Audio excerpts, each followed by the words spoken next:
मित्रों, मैं बहुत कोशिश करता रहा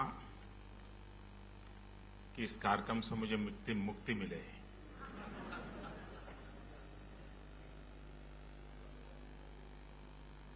लेकिन दो कारणों से मैं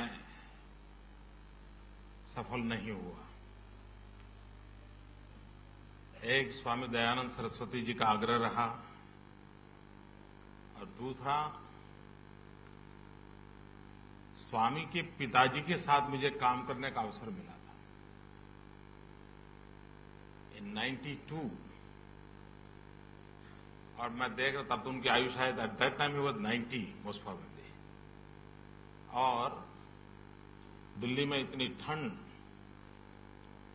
और हम लोगों ने पहली बार इलेक्शन कैंपेन में एड एजेंसी का उपयोग करने का निर्णय किया था। वो हमारा पहली बार प्रयोग था। लेकिन पहले तो अदरवाइज हम इन हाउस जो भी ठीक लगता था करते रहते थे। और तब इनके पिताजी इतनी मेहनत करते थे, इतनी एक एक चीज को बारीकाई से देखते थे। और मैं कह सकता हूं कि मुझे उसके कारण एक ही विषय को कितने तरीके से देखा जा सकता है, एक ही बात को कितने तरीके से बताई जा सकती है, जो नहीं है उसको भी कैसे दिखाया जा सकता है,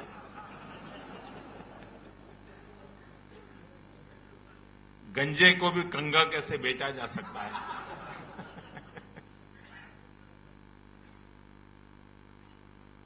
वो मैंने बहुत बारीकाई से ऑब्जर्व किया था।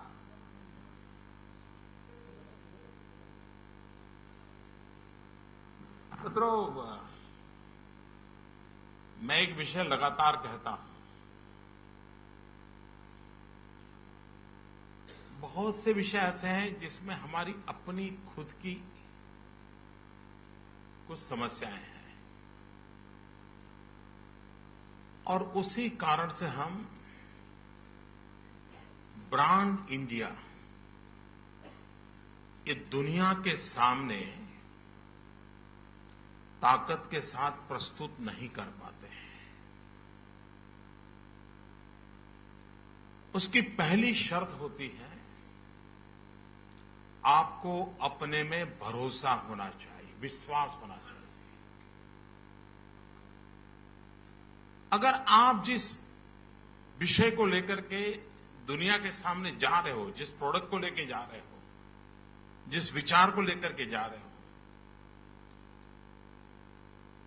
जिस पद्धति को लेकर के जा रहे हो, अगर उस पर आपका खुद का भरोसा नहीं है तो आप उसे नहीं कर सकते। 1200 साल के गुलामी के कालखंड के कारण हम लोगों की मानसिकता ऐसी बन गई है कि कोई गोरा व्यक्ति मिल जाए, 6 फुट ऊंचा कोई व्यक्ति मिल जाए,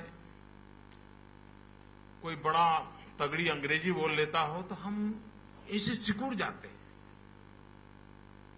उस गुलामी मानसिकता का परिणाम है कि हम आजादी के 60 साल के बाद भी हम उभर करके आए नहीं हैं। इंडिया इन जनरल न ब्रांडिंग हो सकता है, न ही कोई वो रास्ता चुनेगा। लेकिन कुछ चीजें होती हैं जिसका सिंबॉलिक वैल्यू होता है। हर चीज सिंबॉलिक वैल्यू से आगे बढ़ती है और एक प्रकार से वो डोर ओपनर बनती है। और उस सिंबॉलिक चीजों पर आपका क्या भरोसा है, किस प्रकार से आप जाते हैं, उस पर डिपेंड करता है। मैं मानता हूं कि आपको ऑरेटर तो बहुत मिलेंगे, ढेर सारे ऑरेटर मिलेंगे, बढ़िया से बढ़िया डायलॉग डिलीवरी करने वाले लोग मिल जाएंगे, आपको उत्तेजित करने वाला उनके हर एक शब्द में सामर्थ्य रहता होगा। लेकिन कम्युनिकेटर बहुत कम मिलते हैं, ऑरेटर बहुत मिलते हैं। और पिछली शताब्दी का इस विश्व का अगर ग्रेटेस्ट कोई कम्युनिकेटर था तो महात्मा गांधी थे।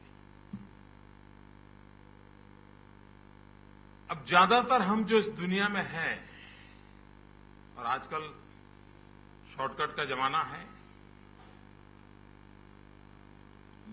धैर्य बहुत कम है, जल्दी आगे बढ़ना है, और ज्यादातर लोग शॉर्टकट पर चले जाते हैं। लेकिन अगर हम रेलवे स्टेशन पे जाएं तो जहां ओवरब्रिज होता है वहां नीचे लिखा होता है। लोग क्या करते हैं, ऊपर नहीं जाते, नीचे कूद करके पटरी क्रॉस करते हैं। वहां लिखा होता है short come will cut you short, वहां लिखा होता है। और जिस शॉर्टकट के कारण ज्यादातर लोग रास्ता चुनते हैं इंप्रेसिव मार्केटिंग का। अब हमें तय करना है कि हम इंप्रेसिव के रास्ते पर जाना चाहते हैं या इंस्पायरिंग के रास्ते पर जाना चाहते हैं। जो इंस्पायरिंग के रास्ते पर जाएगा वो सस्टेन करेगा, जो इंप्रेसिव के पर जाएगा तो कोई नया ज्यादा इंप्रेशन वाला लाएगा, वो चढ़ जाएगा। ये सीधा सीधा बाजार का नियम है।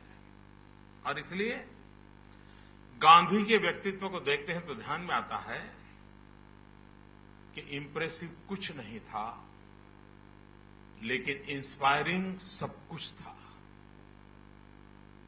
उनके रहन सहन, उनके कपड़े और मजा देखिए कैसा कम्युनिकेटर था ये आदमी से। खुद अहिंसा की बात करते थे लेकिन हाथ में डंडा रखते थे। आज की कम्युनिकेशन वर्ल्ड इस कॉन्ट्रास्ट को नहीं पकड़ पाएगी मित्रों। मैं नहीं जानता हूं, आप तो इस विषय के एक्सपर्ट हैं। सोचेगा यार अहिंसा की बात करो, डंडा कैसे दिखाऊं, लेकिन उन्होंने दिखाया। उस इंसान ने कभी टोपी नहीं पहनी, लेकिन सारी दुनिया गांधी टोपी पहनती है।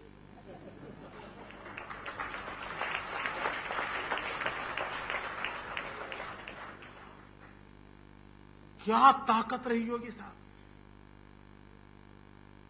उस समय इतना मीडिया वर्ल्ड नहीं था। एक बात एक जगह से दूसरी जगह पे पहुंचानी है तो कितना तकलीफ वाला था। मित्रों, अभी मैं यहां बोलूं, बाहर कमरे के बाद वही शब्द, वही स्पिरिट, वही स्ट्रेंथ के साथ कन्वर्ट होगा कि नहीं होगा कहना कठिन है। उस युग में गांधी का शब्द without any dilution, without any diversion आखिरी छोर तक पहुंचता था। मित्र, ऐसा कम्युनिकेटर की स्किल शायद ही मित्रों दुनिया में, लेकिन इस विषय पर ये मार्केटिंग की दुनिया के लोगों ने भी कोई किताब नहीं लिखी है। तो ब्रांड इंडिया के लिए मेरा पहली प्रार्थना आप लोगों से ऐसी है कि एक छोटी कमेटी बनाइए और नेक्स्ट ईयर आपका जब सम्मेलन हो उस समय Gandhi the great communicator research करके किताब निकालिए। आप सबको वो इंस्पिरेशन देगी। और नहीं सिर्फ आपको, दुनिया की यूनिवर्सिटियों के लिए वो केस स्टडी बनना चाहिए, ऐसी वो किताब बनानी चाहिए। अगर ये हम करते हैं कि दुनिया की टॉप मोस्ट यूनिवर्सिटी के लिए गांधी द ग्रेट कम्युनिकेटर एक बढ़िया बुक आती है, वो वहां के स्टूडेंट्स के लिए केस स्टडी का विषय बनता है, मतलब ब्रांडिंग हो गया। ये ब्रांडिंग का यही तो रास्ता होता है जी। ब्रांड कैसे करना। आप देखिए, आज भी हम इस गुलामी की मानसिकता की हमारी अवस्था देखिए। कभी कभी हम तुलसीदास की बात करेंगे तो क्या कहते हैं, हमारे देश के शेक्सपियर, ऐसा बोलते हैं। सरदार पटेल की बात क्या करेंगे तो क्या कहेंगे, हमारे देश के बिस्मार्क। ये क्यों निकलता है? हमें अपने पर कॉन्फिडेंस नहीं है, वो गुलामी की मानसिकता है। वरना दुनिया को बोलना चाहिए कि शेक्सपियर है ना, वो हमारे तुलसीदास है। ये निकलना चाहिए। बिस्मार्क ये हमारे देश के सरदार पटेल है। ये निकलना चाहिए। पर हम अपनी पहचान खो चुके हैं। अगर ब्रांड इंडिया की बात करनी है तो हमारी हर चीज पर उसके सामर्थ्य को हमें पहचानना पड़ेगा। अगर हम हमारी शक्तियों को पहचानते हैं तो हमें तभी तो उसका मार्केट कर सकते हैं। अब देखिए, सारा विश्व मार्टिन लूथर किंग को जानता है, लेकिन क्या हम दावा कर सकते हैं कि दुनिया गांधी को उसी रूप में जानती है? जिस समय एटनबरो ने गांधी फिल्म बनाई, उसके बाद मैं नवजीवन प्रकाशन जो महात्मा गांधी ने प्रारंभ किया था, उनसे ऐसे ही मिलता रहता था, मुझे किताबों का शौक था। तो उन्होंने मुझे मजेदार बात बताई, साहब गांधी फिल्म बनने के बाद हमारी पिछले 30-30 साल के जो पब्लिकेशन थे सब बिक गए, सारी किताबें चली गई, हम नई एडिशन छाप रहे हैं। मित्रों, एटनबरो ने एक काम किया, मैं आज भी मत का हूं। अगर हमने पिछले 50 साल में पूरी मानव जात के कल्याण के लिए अकेले गांधी को लेकर के चल पड़ते, अकेले गांधी को दुनिया के सामने इस महापुरुष को हम प्रस्तुत करते, उनके वैल्यूज को प्रस्तुत करते, जगत को सोचने के लिए मजबूर करते, तो आज ब्रांड इंडिया के लिए हमें कोशिश न करनी पड़ती। दुनिया की सारी यूनिवर्सिटीज, दुनिया के सारे कम्युनिकेशन वर्ल्ड के लोग, मार्केटिंग के लोग गांधी को ढूंढते ढूंढते हिंदुस्तान की धरती पर भटकते होते। लेकिन हम उस लहजे से, उस मूड में अपनी चीजों को भरोसा लेकर के नहीं कर पाते। मित्रों, आज पूरा विश्व ग्लोबल वार्मिंग की चर्चा कर रहा है। अब जब देखिए, कभी कभी क्या होता है कि चीज आपकी बहुत जल्दी कैसे पहुंचती है। जब लोग किसी चीज की तलाश में हो, किसी चीज के इंतजार में हो, और तब जो चीज पहुंचे, उस रूप में पहुंचे, तो एकदम एक्सेप्टेबल हो जाती है। और ये मार्केटिंग का बड़ा सीधा साधा नियम होगा। मैं आपकी थियरी वेरी तो जानता नहीं हूं, लेकिन मेरा रॉ विजडम कहता है कि जब ये बाजार में जरूरत होती है, उस समय अगर आप पहुंचते हैं तो एकदम से आप टॉप पर पहुंच जाते हैं। आप बड़ी सरलता से एक्सेप्ट हो जाते हैं। आज पूरा विश्व ग्लोबल वार्मिंग की चर्चा कर रहा है, चिंता भी कर रहा है। वो अपने तरीके से रास्ते खोज रहा है। अच्छा, ग्लोबल वार्मिंग के संबंध में सबसे ज्यादा कौन हो हल्ला कर रहे हैं? वो समाज कर रहे हैं जिन्होंने सबसे ज्यादा नेचर का एक्सप्लॉयटेशन किया है, जिन्होंने सबसे ज्यादा प्रकृति के साथ खिलवाड़ किया है, और वो आज दुनिया में चैंपियन बन के ग्लोबल वार्मिंग को लेकर के लीड कर रहे हैं, और वो उनकी ब्रांड इमेज बन रहे हैं। मैं तो हैरान हूं जी। नोबेल प्राइज उन लोगों को मिल रहे हैं जो सचमुच में नॉट एज ए इंडिविजुअल, लेकिन एज ए सोसाइटी 200-300 साल से प्रकृति का सबसे ज्यादा जिन्होंने एक्सप्लॉयटेशन किया है, वे आज लीडर बने बैठे। हम वो लोग हैं जिनकी प्रकृति में, हमारे संस्कारों में वो चीजें हैं जो अगर हम सिर्फ प्रोटेक्ट करें, प्रमोट करें, पॉपुलर करें, तो दुनिया को कन्विंस कर सकते हैं कि ग्लोबल वार्मिंग से बचने का ये रास्ता है। लेकिन हमारा अपने आप पर भरोसा नहीं है। मित्रों, गंगा तब तक मैली नहीं होती थी जब तक हमारे लिए गंगा मां थी। जिस दिन हमको पढ़ाया गया कि गंगा भी H2O है, हमारी श्रद्धा खत्म हो गई। वो एक पानी पानी है, गंदा करने से हम सब। ये जो अवस्था है, हमारे पूर्वजों ने नदी को मां कहा,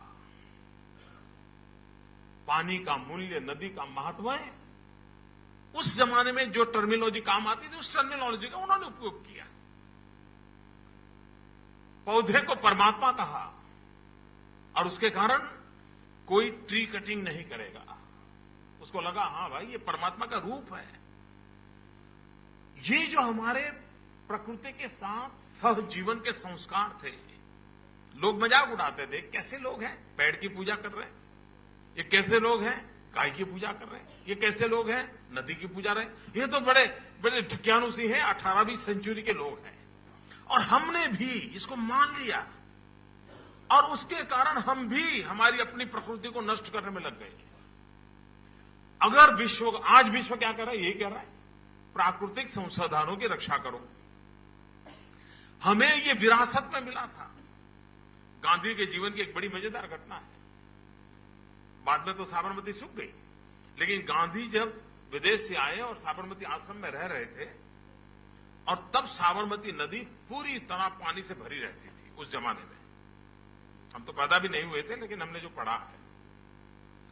लेकिन उस समय साबरमती आश्रम में गांधी को कोई पानी देता था और ग्लास भर के देता था, तो कहते थे देखो भाई मुझे आधा ग्लास चाहिए, आधा वापस ले जाओ और फिर आधा ले आओ, पानी खराब नहीं कर रहा है। नदी जा रही थी, पानी का कोई तकलीफ नहीं था, कोई मीटरिंग भी नहीं था, लेकिन गांधी बताते थे भाई मेरी आवश्यकता की पूर्ति के लिए ही प्रकृति का उपयोग करने का मुझे अधिकार है। हमारे पूर्वजों ने हमें सिखाया था milking of nature, exploitation of the nature, ये हमें नहीं सिखाया गया। इतना बड़ा विचार, इतनी बड़ी परंपरा, इतने बड़े संस्कार, और दुनिया ग्लोबल वार्मिंग से परेशान है, उसको रास्ता नहीं मिल रहा है। क्या हम ब्रांड इंडिया के लिए दुनिया को आज ग्लोबल वार्मिंग की चिंता है, इन उपायों के माध्यम से वैज्ञानिक तौर तरीके से रख करके टर्मिनोलॉजी बदलनी पड़ेगी। युग बदलता है, परिभाषाएं बदलती हैं, सत्य नहीं बदलता है। हम उसको लेकर के चल सकते हैं क्या? अगर हम जाते हैं तो हम उस बात को पहुंचा सकते हैं। मित्रों, आज आर्किटेक्चर की बात हो, हेरिटेज बिल्डिंग की बात हो, तो फ्रांस के नाम की चर्चा आती। लेकिन मान लो, कल्पना करो कि हिंदुस्तान अगर फ्रांस जितना ही छोटा देश होता, भूभाग उसका, और आज हिंदुस्तान में जितने हेरिटेज बिल्डिंग है वो उसी इलाके में होते, तो मुझे बताइए हर तीसरे कदम पर हेरिटेज बिल्डिंग होता कि नहीं होता? क्या हम विश्व में हमारे आर्किटेक्चर को लेकर के, हमारी उस परंपरा के लिए, हमारी उस विरासत के लिए हम दुनिया में हम ग्लोबली मार्केटिंग कर सकते थे? नहीं कर सकते। जो टूरिज्म पे काम करने वाले लोग हैं उनके लिए इससे बढ़िया कोई बात हो सकती थी क्या? लेकिन हमारे लिए वो एक इमारत है, किसी राजा महाराजा ने बनाई थी। मित्रों, दुनिया को इन चीजों में बहुत इंटरेस्ट है। विश्व इन चीजों को जानने समझने की कोशिश करता है। आप कल्पना करिए, जिस देश के पास दुनिया का सबसे पुराना पोर्ट हो, 5000 ईयर ओल्ड लोथल, जिस देश के पास दुनिया की सबसे पुरानी मानव जीवन की व्यवस्था हो, शहर हो, धोलावीरा, 5000 साल पुराना शहर, क्या कभी हमने, ये हमारी गौरव गाथा, हमारे पूर्वज कितने महान थे साहब उस समय। कभी आप धोलावीरा जाएं तो देखें, आज हम यहां कहते हैं ना साइनेज, बांद्रा जाने का रास्ता, ये अंधेरी जाने का रास्ता, साइनेज लिखते ना। You will be surprise to know 5000 years back Dholavira में साइनेजिस थे।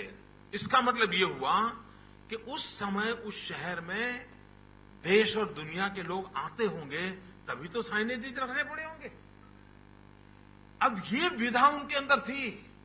क्या हमने कभी हमारी इस विरासत को कभी दुनिया के सामने उस गर्व के साथ रखा?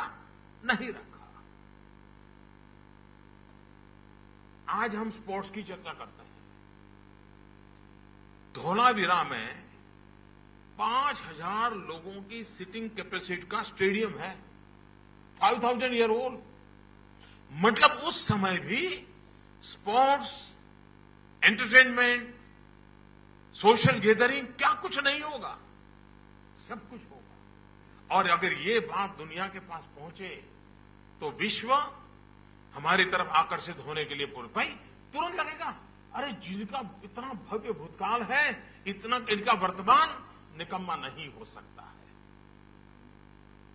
और इसलिए हमारी विरासत पर, हमारे मूल्यों पर हमारा भरोसा होना चाहिए। अगर ये होगा, आप देखिए संगीत, मित्रों आज अकेले संगीत को ही हम लेकर के विश्व में चले जाते हैं, उसी को एक सहारा बनाते हैं, तो हम दुनिया को क्या नहीं दे सकते थे। विश्व को पता भी नहीं है कि सुबह 5 बजे का संगीत भी अलग होता है और सूरज उगने के बाद का संगीत भी अलग होता है, भरी दोपहरी का संगीत भी अलग होता है और ढलकी रात का संगीत भी अलग होता है। ये कहां दुनिया ने सुना है, उसको पता तो चले। मैं ब्रांड इंडिया करना चाहता हूं तो मेरे इस पूर्वजों ने इतनी बड़ी विरासत दी है, मैं कभी ले गया नहीं ले गया। मित्रों आज विश्व नृत्य नाट्य दुनिया की पूरा विश्व के अंदर मित्रों सदियों से, यानी हमारे यहां राजा महाराजा थे और लड़ाइयां होती थी, तब भी मिलिट्री पावर से दुनिया नहीं चलती थी, इकोनॉमिक पावर से विश्व के रिलेशन नहीं बनते थे। इतिहास गवाह है विश्व के को जोड़ने की, विश्व के इस ताकत को स्ट्रेंथन करने का सबसे बड़ी ताकत थी तो सॉफ्ट पावर था। हम ही ने उस सॉफ्ट पावर को उपेक्षित कर दिया। पहले के जमाने आपने देखा 2 राजाओं के बीच झगड़ा होता था तो एक राजा दूसरे राजा को, एक बहन दूसरे राजा को राखी भेजती थी, ये सॉफ्ट पावर था। अब वो राखी भेजते ही ऐसा नाता बन जाता था कि दोनों राजा लड़ाई बंद कर देते थे। सॉफ्ट पावर के अपने तरीके हुआ करते थे। आज भी विश्व के अंदर मिलिट्री पावर, आर्थिक सत्ता का अपना मूल्य होने के बाद भी विश्व को जोड़ने की सबसे बड़ी ताकत होती है सॉफ्ट पावर। सॉफ्ट पावर में हम जितने रीच हैं, दुनिया की कोई संस्कृति परंपरा सॉफ्ट पावर में इतनी रीच नहीं है जितने हम लोग रीच हैं। क्या नहीं है हमारे पास, हम दुनिया को इसको कैसे मार्केटिंग करें। हमारे संगीत का सामर्थ्य इतना है, हमारे संगीत की ताकत इतनी है मित्रों। और मित्रों इंसान संगीत से क्यों जुड़ता है, संगीत से अपना नाता क्यों बनाता है। आपने भी संगीत के साथ बैठे होंगे। संगीत तो सिर्फ कान की व्यवस्था नहीं है जी, संगीत तो सिर्फ कान को परोसने वाला कोई खुराक नहीं है कि जो उसको परोस दिया जाए। संगीत मन से जुड़ता है। और कभी आप देखिए 1 घंटा पश्चिम का संगीत जी भर करके ऊंची आवाज में सुनिए, फिर 1 घंटा रेस्ट कीजिए, फिर 1 घंटा हिंदुस्तान के किसी संगीत को एक रिदम से सुनिए। मैं दावे से कहता हूं मित्रों, पश्चिम का संगीत तन को डुलाता है, हिंदुस्तान का संगीत मन को डुलाता है।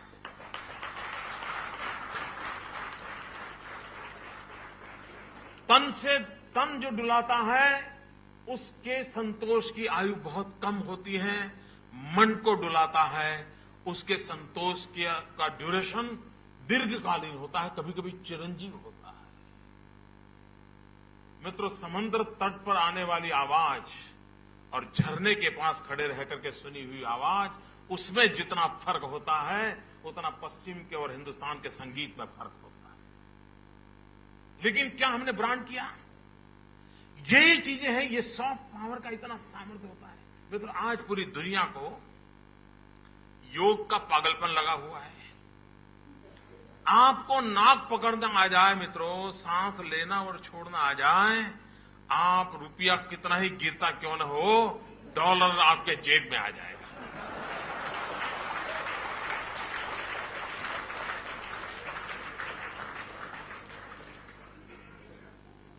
मित्रों, योग का इतना बड़ा मार्केट है, बहुत बड़ा, यानी ग्लोबली शायद इससे बड़ा कोई मार्केट हमारे पास, मैं नहीं मानता हूं किसी हमारी ज्ञान का इतना बड़ा मार्केट होगा जितना कि योग का है। लेकिन भारत सरकार को पूछा जाए कि भाई इतना पॉपुलर है, आप सारी चीजें एक्सपोर्ट बढ़ाने के लिए इतनी कमेटियां बनाते हो, हमारे दीपक भाई जैसे कितनी मेहनत करते होंगे, ये योग एक्सपोर्ट करो यार। सारी दुनिया आपका योग लेने के लिए तैयार है। मित्रों, जिस दुनिया ने हमने सांस लेना सिखाया, ये सामर्थ्य है, लेकिन हमने उसका ब्रांडिंग नहीं किया। मित्रों, आज होलिस्टिक हेल्थ केयर पूरे विश्व के हर इंडिविजुअल इसके लिए वो तरस रहा है। दुनिया के लोग दवाई से ऊब चुके हैं। वे preventive health and holistic health, ये दुनिया के हर इंसान की अपनी मांग है, अपेक्षा है, आवश्यकता है। मतलब कि इतना बड़ा मार्केट अवेलेबल है। क्या हमने ब्रांड इंडिया के अपने अल्टीमेट गोल को पार करने के लिए क्या कभी हमने हमारी परंपरागत होलिस्टिक हेल्थ केयर की चीजों को हाथ लगाया क्या? प्रिवेंटिव हेल्थ के हमारे रास्ते हैं, उसको तैयार किया क्या? ऐसा नहीं है, कोई विज्ञान की कसौटी पर खरे नहीं उतरे हैं, वो खरे उतरे हैं। लेकिन अगर हम दुनिया में उसको कैसे ले जाएं? आप देखिए, हर्बल मेडिसिन ये हमारी बपोती है। हमारे पूर्वजों ने, हमारे ऋषियों ने, मुनियों ने आयुर्वेद हमें दिया। पूरे विश्व में सबसे पहला ऑपरेशन हमारे यहां हुआ। मित्र, आज लोग कहते हैं, जेनेटिक इंजीनियरिंग की बात करते हैं, क्लोन के निर्माण की बात करते हैं। आप एक शरीर से, क्लोन के सिस्टम से दूसरा शरीर पैदा कर सकते हैं। मित्रों, महाभारत में कर्ण का जन्म यही तो जेनेटिक साइंस से हुआ था। कर्ण मां के पेट से पैदा नहीं हुआ था, जेनेटिक साइंस से पैदा हुआ था।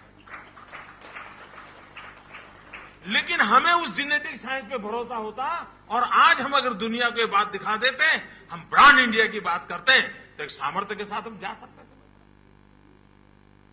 मेरा कहने का तात्पर्य यह है मित्रों कि आज विश्व को जो चीजें चाहिए, जिन चीजों की विश्व को तलाश है, वे सब हमारे पास मौजूद है। पर हमें हमारे पर भरोसा नहीं, हम पर अपना विश्वास नहीं है कि हमारी ये शक्ति हम दुनिया में जाकर के ले जा सकते हैं। पंडित नेहरू की सरकार के समय ये चर्चा चली देश में कि आयुर्वेद का मार्केटिंग कैसे किया जाए, आयुर्वेद की तरफ लोगों के रुझान कैसे बढ़ाई जाए। तब तो कोई ग्लोबल मार्केटिंग का बहुत सोच नहीं थी, क्योंकि समाजवादी का ऐसा भूत सवार था अपने देश में कि ये सब दिखता नहीं था। तो एक हाथी कमीशन बैठा था उस समय, जयसुखलाल हाथी के नेतृत्व में कमीशन बैठा था, और 60 के दशक में वो कमीशन की रिपोर्ट आई। आज भी वो पढ़ने जैसे, हर मार्केटिंग वालों ने पढ़ने जैसी है। हाथी कमीशन की रिपोर्ट है कि आयुर्वेद का बढ़ावा कैसे किया जाए, आयुर्वेद कैसे पहुंचाया जाए। हाथी कमीशन ने कहा है कि समस्या आयुर्वेद और दवाइयां और उपचार, रोग मुक्ति इसकी नहीं है, लोगों को इसमें कोई आशंका भी नहीं है। तब तो वो हिंदुस्तान तक ही सीमित था। उन्होंने लिखा है कि अगर आयुर्वेद को हमने बढ़ाना है तो सबसे पहला काम है पैकेजिंग बदलो। मैं 60s के समय की बात कर रहा हूं। ये रिपोर्ट का पहला आग्रहपूर्वक एक जो सजेशन है वो ये है, क्योंकि लोगों को पुड़िया लेकर के जाना या पत्तियां लेकर के जाना, जहां जाए वहां उसको उबालना, फिर उसका काढ़ा करना और पीना, ये सामान्य मानवी नहीं करेगा। पैकेजिंग बदलोगे तो आयुर्वेद जाएगा। मित्रों, आज चाइना सारे विश्व में सबसे अधिक हर्बल मेडिसिन एक्सपोर्ट करता है, चाइना। जबकि ये विरासत हमारी है, हम हर्बल मेडिसिन के एक्सपोर्ट में सबसे नीचे हैं।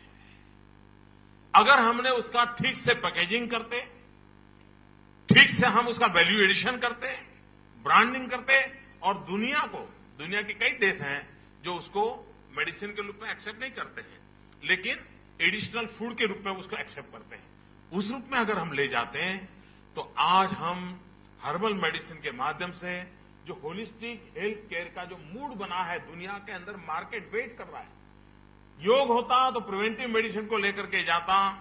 आज मित्रों पूरे विश्व में आत्महत्या करने वालों की संख्या बढ़ रही है। छोटी आयु के नौजवान आत्महत्या ज्यादा कर रहे हैं, पूरे विश्व की चिंता का विषय है। ऐसे समय उसको बचाने के लिए कोई रास्ते हैं कि नहीं है? हमारे योग, प्राणायाम, धैर्य, पेशेंस, ये गुणों का विकास के लिए हमारे पूर्वजों ने बहुत बड़ा शास्त्र दिया हुआ है। व्यक्ति के भीतर की सारी विटंबनाओं से मुक्ति दिलाने का रास्ता हमारे पास मौजूद है। अगर हमने ब्रांड इंडिया किया होता, और जरूरी नहीं है कि हर एक को ताजमहल बेचा जाता है, जिसको जो चाहिए वो देना पड़ता है, लेकिन हम ताजमहल से बाहर निकले ही नहीं।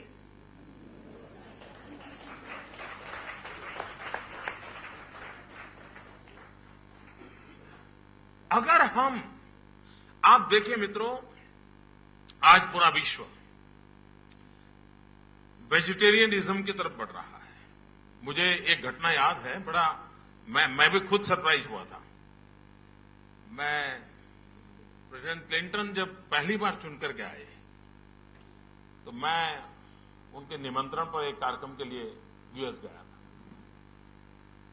तो हमारा जो 3 वीक का कार्यक्रम था, वो शेड्यूल बना था। उसमें सीनियर बुश, जो कि निवृत्त हुए थे, वो ह्यूस्टन में रहते थे, एक होटल में उनका मकान बन रहा था। तो उनसे भी हमारे डेलीगेशन की मीटिंग थी।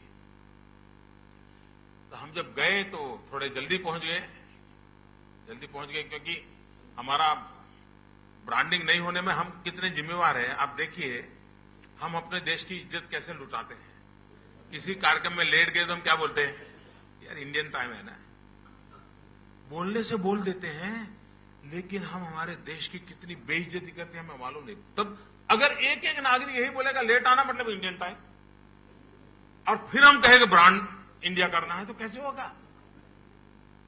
ये रिवर्स गाड़ी को हमने आगे ले जा रहा है मित्रों। तो हम थोड़े 10 मिनट जल्दी पहुंच गए थे, कहीं कोई ऐसा न सुना दे। तो हम गए, हमारा परिचय हुआ। उसमें बाद हम अलग अलग राज्यों से लोग थे, कोई 10-12 लोग थे। मैं गुजराती हूं, ऐसी बात हुई तो वो जो उनके सेक्रेटरी बैठे थे, वो खड़े होकर के मुझे गले लगाया। मैंने कहा, इतनों पर तुम्हारा प्यार नहीं, मुझ पर कैसे आ गया भाई? तो बोले, मैं वेजिटेरियन हूं। और बोले, ह्यूस्टन में इतनी वेजिटेरियन रेस्टोरेंट गुजरातियों ने चलाई है और मैं बड़ा खुश हूं। बोले, मैं वेजिटेरियन। इतना बड़ा गर्व से वो कह रहा था। मित्रों, पूरी दुनिया में वेजिटेरियन, इसके प्रति एक रुझान बढ़ा है। क्या कभी हमने हमारा फूड फेस्टिवल दुनिया में किया? दुनिया को सिखाया कि हम ऐसे पकाते हैं, खाइए। मित्रों, आप लोग जापान जाएंगे तो जापान में हमारी करी बहुत पॉपुलर है। ये बहुत कम लोगों को मालूम होगा कि सुभाष चंद्र बोस के भाई, उन्होंने जापान में करी को इंट्रोड्यूस किया था, सुभाष बाबू के भाई ने। आज जापान के जीवन का वो हिस्सा बन गया है। और वो कहते हैं कि मैं इंडियन करी, वो घर में भी, जापान के घर में भी अगर करी परोसते हैं, इंडियन करी के नाम पर। मेरा कहने का तात्पर्य है मित्रों, अगर वेजिटेरियनिज्म ये दुनिया में पनप रहा है, हमारी वो बहुत बड़ी विरासत है, हमारी उसमें एक ताकत है। हम अगर उनकी रिक्वायरमेंट और हमारी ताकत, इन दोनों को मिला दें, तो सिर्फ खाना नहीं जाता है, हिंदुस्तान की पहचान जाती है।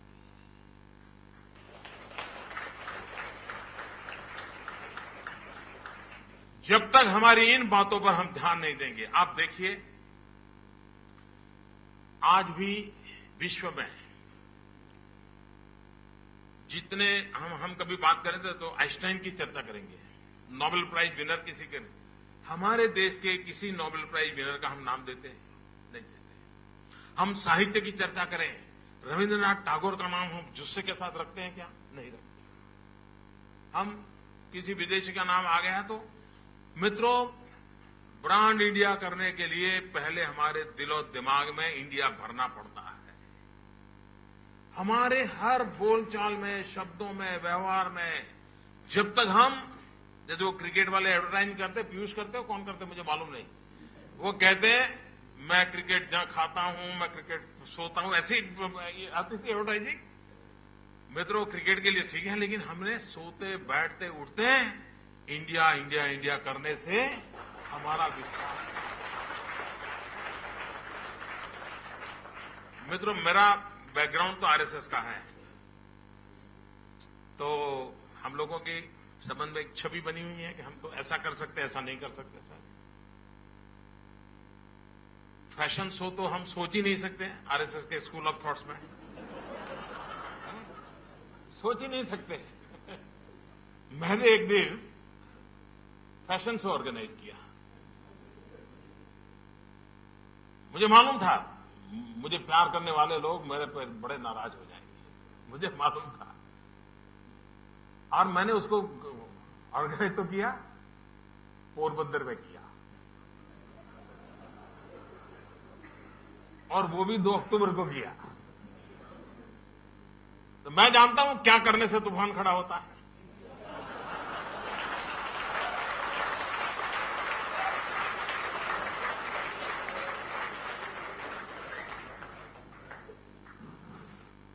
और मैंने हमारे यहां नीफ्ट और एनआईडी के जो स्टूडेंट्स हैं, वो बाय एंड लार्ज वहां के कैंपस में इंडिया दिखता ही नहीं है, वो पूरी तरह वेस्टर्न वर्ल्ड में ही होते हैं। वो सारे उनके रहन सहन, बैठना उठना सब ऐसा ही होता है। वो बड़ा कैंपस ही बड़े गजब के है। हमने वहां के बच्चों को चुना। हमने कहा फैशन शो में रैंप पर आप लोगों ने आना है। वो तो उनको तो पसंद है, ये सारा उनकी तो वो दुनिया है।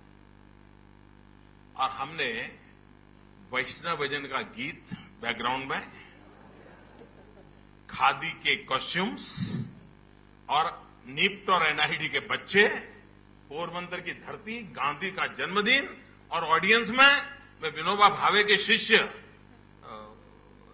नाम मैं अभी भूल गया, बालजी को बुलाया था मैंने चीफ गेस्ट के नाते। वो खुद तो गांधी की तरह लंगोटी पहनते थे। मैंने कहा मित्रों, मैंने खादी का मार्केटिंग बिल्कुल आधुनिक स्वरूप में उस समय किया था। मैं 8-9 साल पहले की बात कर रहा हूं। और बालजी ने मुझे कहा, नरेंद्र भाई, हम लोग खादी खादी करते रहे, आपने बस इन बच्चों को जिस तरह, अब हम भी ऐसा सोचेंगे। मित्रों, मैं फैशन शो की सोच नहीं सकता हूं। मैंने उस काम को आधुनिक स्वरूप में रखा, खादी का मार्केटिंग करने के लिए कोशिश की। और आज धीरे धीरे, आज भी मैंने कल टीवी पर एक प्रेस कॉन्फ्रेंस सुन रहा था खादी बोर्ड के चेयरमैन का, वो दिल्ली के अंदर इस 2 अक्टूबर को कुछ करने वाले हैं। ऐसा कहने का तात्पर्य यह है मित्रों, आज विश्व केमिकल फ्री कॉटन को सिलेक्ट कर रहा है। नेचुरल ग्रोन कलर वाला कॉटन उसको चाहिए, केमिकल वाला कलर नहीं चाहिए। हमारी खादी में वो ताकत है। मित्रों, खादी से गरीब को रोजी मिलती है, लेकिन हमने खादी को राजनेताओं के घर तक, चुनाव तक सीमित कर दिया है। मित्रों, मैं ये बातें इसलिए कह रहा हूं कि मुझे इन चीजों का पूरी समझ है कि हम खादी को अगर ग्लोबल मार्केट बना देते, कितने गरीबों के घर में चूल्हा जलता, और जो होलिस्टिक लाइफस्टाइल को पसंद करने वाले लोग हैं, वो दुनिया में गर्व से कहते हैं कि मेरे पास ये खादी है जिसमें मशीन का उपयोग नहीं हुआ है, जिसमें केमिकल्स का उपयोग नहीं हुआ है, और वो 10 रुपये के जगह पे $10 लेने के लिए तैयार हो जाते हैं। आप देखिए, हमारे देश में आज भी 40% किसान ऐसे होंगे, मेरे पास कोई एग्जैक्ट सर्वे नहीं है, लेकिन मोटा मोटा मैं बताता हूं, 40%, मान लो चलो 40 नहीं, 10% किसान ऐसे होंगे जिन्होंने, बेचारों ने अपनी खेती में केमिकल का नामो निशान नहीं सुना होगा, पेस्टिसाइड्स का नामो निशान। वो पूरी तरह परंपरागत नेचुरल पद्धति से ऑर्गेनिक फार्मिंग करते होंगे, परंपरा के कारण। ऑर्गेनिक क्या होता है उसको ज्ञान नहीं होगा, लेकिन उसने जिंदगी में और चीज देखी नहीं है। हमें पता नहीं है कि हमारे देश में ऑर्गेनिक फार्मिंग कहां हो रहा है। मित्रों, आज पूरे विश्व में ऑर्गेनिक खाद्य चीजों का इतना बड़ा मार्केट है, ग्लोबल मार्केट है। मित्रों, आपके यहां मुंबई में भी अगर आपको कोई कहे, दूध बेचने वाला ये कहे कि गाय का है, आपके पास कोई टेस्टिंग मशीन नहीं है, लेकिन 1 रुपया ज्यादा मांगे तो देते हो कि नहीं देते हो? क्योंकि दिमाग में भरा पड़ा है कि गाय का दूध अच्छा होता है। क्यों? उस जमाने में किसी ने ब्रांडिंग किया होगा, अभी भी वो चल रहा है। कितनी ताकत होगी मित्रों। आज दुनिया में ऑर्गेनिक खाद्य के लिए इतना पागलपन है। हमारा देश परंपरागत रूप से ऑर्गेनाइजिंग फार्मिंग से जुड़ा हुआ है। पेस्टिसाइड्स, केमिकल फर्टिलाइजर ये बाद में आया है, लेकिन हमारे यहां सर्टिफिकेशन की व्यवस्था नहीं है, ऑथोराइजेशन की व्यवस्था नहीं है। अब जब ऑथोराइज नहीं करते हैं आप, सर्टिफाइड नहीं करते हो, तो दुनिया में मार्केट बनता नहीं है। मित्रों, आज हमारा किसान जिस चीज से 1 रुपया कमाता है, अगर वो ऑर्गेनिक के लेबल के साथ, ब्रांडिंग के साथ जाए, वो $1 कमा सकता है।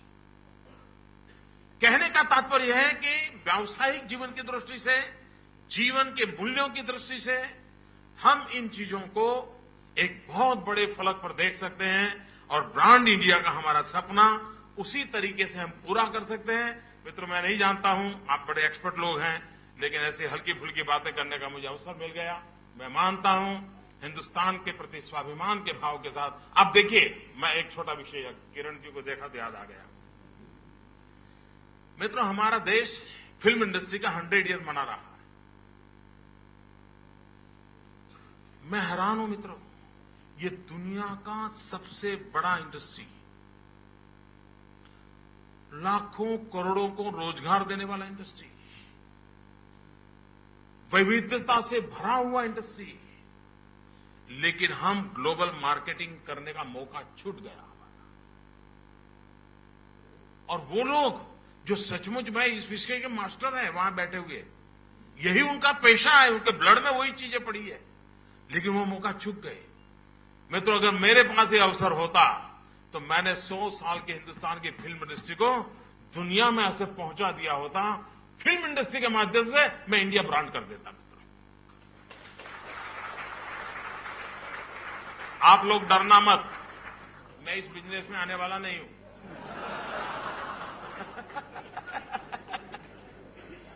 मैं इस दुनिया में आने वाला नहीं हूं मित्रों, लेकिन मेरा पीयूष जी के साथ में काम करता हूं, क्योंकि वो हमारा टूरिज्म की एडवर्टाइजिंग करते हैं, तो घंटों तक उनसे मुझे बहस करने का कभी कभी अवसर मिलता है, कभी सुनील के साथ सर खपाता रहता हूं। लेकिन मित्रों, मैं मानता हूं हम दुनिया को इंप्रेस करने के सपने छोड़ें, हम दुनिया को इंस्पायर करने के सपने लेकर के चले। हम अगर एक बार दुनिया को इंस्पायर करते हैं तो मित्रों, दुनिया कोई उसको इंप्रेस नहीं कर सकती है। और इसलिए हम उस रास्ते को लेकर के चले। इंडिया ब्रांड करना चाहिए और ये हम लोगों का सबका इरादा होना चाहिए। ये हम कर सकते हैं। बहुत बहुत धन्यवाद।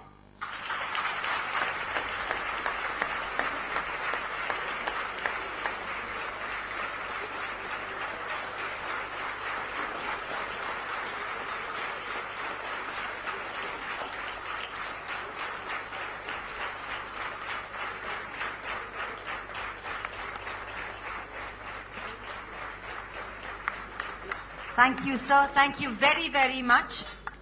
Ladies and gentlemen, IAA is indeed honored by the presence of Honorable Shri Narendra Modi. As a very special gesture, IAA is proud to make him an honorary member of IAA, which distinction has not been offered to anyone before. May I please request President of IAA, Swami Sir, to kindly offer the certificate that recognizes Shri Modi as an honorary member. Thank you very, very much, sir, for accepting. Thank you. Thank you, sir.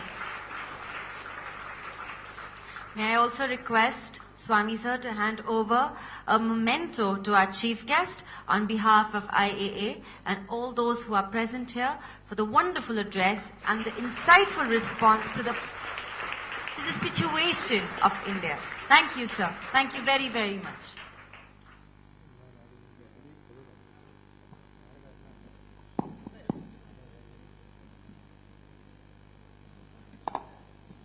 Shall we continue? All right.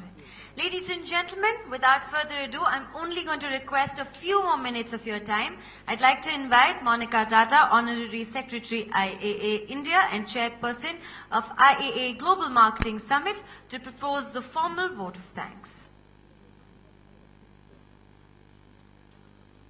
Thank you, Kubra. Thank you, Shri Narendra Modi ji, for sharing your vision on Brand India. On behalf of IAA, I would like to extend our deepest gratitude for taking out your precious time to be part of IAA's Global Marketing Summit. It was indeed an inspirational address, sir.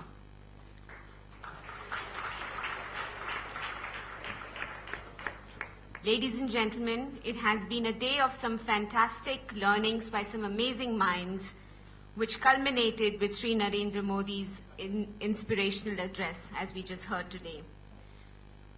So this fantastic day wouldn't have been possible without the effort of a battery of people working tirelessly for the last few months to make it all come together. I thank the team of Exchange for Media for being great partners, the team of Engineered Production for putting the day together, Hangama Digital for their digital support, our sponsors for supporting us, our delegates, and a very special thank you to all our speakers who have come from around the world to make this day special for us. I would also like to extend my deepest gratitude to few people from the Mancom committee without whom this day and evening wouldn't have been possible. Mr. Ramesh Narayan,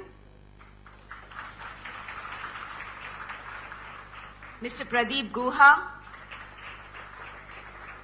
Mr. Rajesh Kejriwal, and Mr. Neville Taraporwala. And last, but definitely not the least, I thank our dynamic president of IAA India chapter, Mr. Srinivas Swamy, for inspiring and driving us to deliver month on month such fantastic forums. Thank you, Mr. Swamy. So once again, on behalf of IAA, I thank all of you once again for being here. Request all of you to be seated till we have our, as a courtesy to have before our chief guest leaves the room, and then request everyone to join us for dinner. So thank you once again, Shri Narendra Modi ji.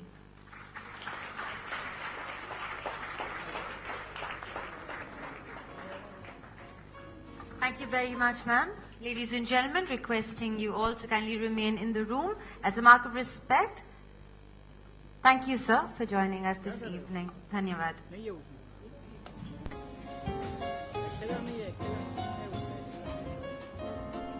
We'd like to take a quick moment to thank all our sponsors. Ladies and gentlemen, our associate sponsor, Microsoft, Suntech Promo, NewsX, Sunday Guardian, and CNBC. This event is brought to you by Exchange for Media.